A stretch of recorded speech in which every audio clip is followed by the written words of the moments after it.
தனம் அடுத்த வர எபிசோடில் பார்த்தீங்க அப்படின்னா, கதிர் வந்து தனம் கிட்ட தன்னோட காதலை சொல்லியிருப்பாரு. என் மனசு ஃபுல்லாக நீங்கள் தான் இருக்கீங்க. அவங்களுக்கு ஏற்கனவே கல்யாணம் ஆச்சு அப்படிங்கிற விஷயம் எல்லாமே எனக்கு தெரிஞ்சும், இருந்தாலும் என் மனசில் நீங்கள் தான் இருக்கீங்க அப்படின்னு சொல்லிட்டு தனம் கிட்ட கதிர் சொல்லிடுவாரு. ஆனால் தனம் பார்த்தீங்கன்னா இதுக்கு ஒத்துக்க மாட்டாங்க.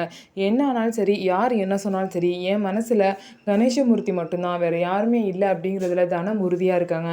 ஆனால் இந்த விஷயம் பார்த்தீங்கன்னா அவங்க வீட்டில் யாருக்குமே தெரியாமல் இருந்துச்சு.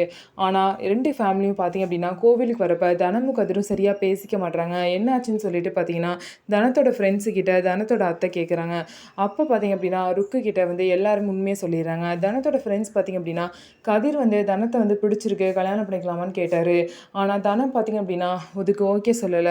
அதனால தான் அவங்க 2 பேரும் விலகி இருக்காங்க அப்படிங்கிற விஷயத்த வந்து அவங்க அத்தை கிட்ட சொல்றாங்க. ஸோ இவங்க பார்த்தீங்க அப்படின்னா, தனத்தோட வாழ்க்கை நல்லா இருக்கணும் அப்படின்னு சொல்லிட்டு தான் நினைக்கிறாங்க. ஸோ அதனால கண்டிப்பா தனத்துக்கு நல்லதா தான் ஒரு முடிவு எடுப்பாங்க. ஸோ ருக்கு வந்து என்ன முடிவெடுக்க போறாங்க? தனத்த கதிர் கூட சேர்த்து வைப்பாங்களா? அப்படிங்கிறத நம்ம வெயிட் பண்ணி பார்ப்போம். நம்ம வீடியோ உங்களுக்கு பிடிச்சிருந்தா நம்ம வீடியோவை லைக் பண்ணிக்கோங்க. மறக்காம நம்மளோட சேனலை சப்ஸ்கிரைப் பண்ணிட்டு பாருங்க.